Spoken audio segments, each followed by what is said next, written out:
My name is Will Phearson, founder of Artist-Muse. I would just like to start out by saying thank you to the United Nations Los Angeles for this opportunity to celebrate your 75th anniversary. It is my absolute honor to bring Sheinina Lolita Raj of Intercultural, which has traveled to 8 cities in 5 countries and is currently at the Lois Lambert Gallery in Santa Monica. We are happy to celebrate immigration, refugee, and humanitarian causes globally. Well, thank you, Will. It's certainly my pleasure to be here. As a humanitarian art activist, Intercultural to me speaks volumes to the importance that art has to initiate dialogue for respect for our diversity. Ultimately, Intercultural is an immersive vision and sound art experience that does feature a quadraphonic collaboration by Nelly Furtado. And within the artwork, I have portrayed women from 25 nations as I enlighten these cultural ideologies and initiate respect for our diversity so we may have a peaceful coexistence moving forward in the future. You bring up 2 brilliant words, diversity and peaceful coexistence, actually 3.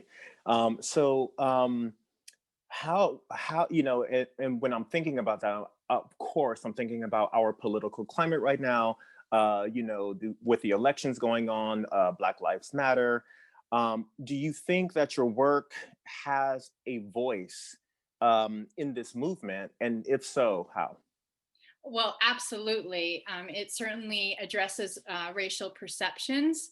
It certainly creates an environment where we have a self-realization experience, as well as we are given an opportunity to learn about other cultures and break down these barriers of disassociation that are just simply due to a lack of knowledge and exposure and personal experience.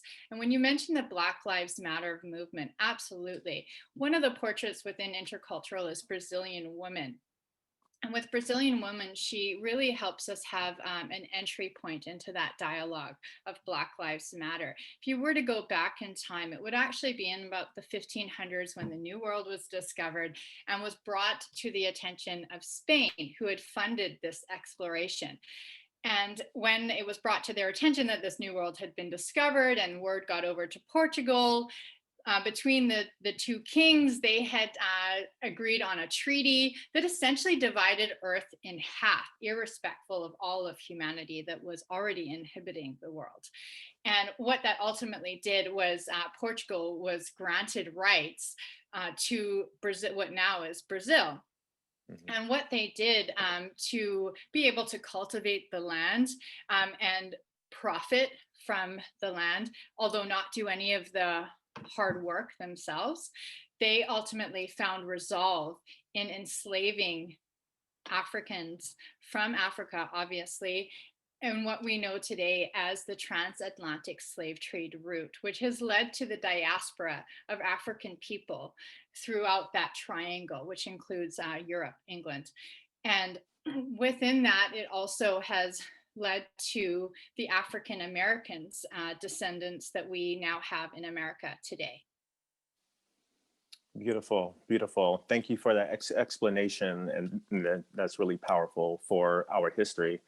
How has your personal ancestry influenced your work in intercultural?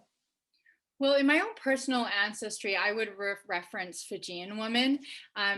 What had happened in my ancestry, it would have been in the late 1800s when my great great grandmother was 6 years old and she was playing on the beach in Goa, India, when a British officer approached her and offered her candy and then offered her more to come onto his ship, and he would give her more candy. Unfortunately, with that trickery, and he actually led her to a shipping crate and actually sealed the entrance and shipped her to Fiji. When the port of Latoka, where she docked, she then was taken to a sugarcane plantation where she continued life as a slave. So when I reference Fijian women, it honors my ancestral history with relation to Fiji. It also sets a tone of peace, that I don't harbor this negative energy due to ancestral relations.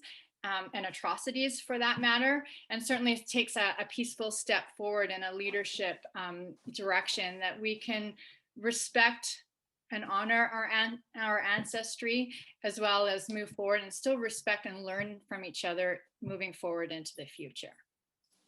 And beautifully said. And I couldn't agree with you more.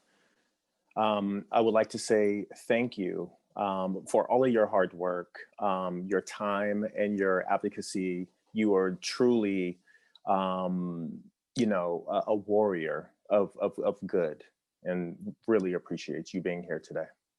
Thank you so much, Will. It's been incredible to be here to celebrate and have that voice of peace, unity realized within art and activism.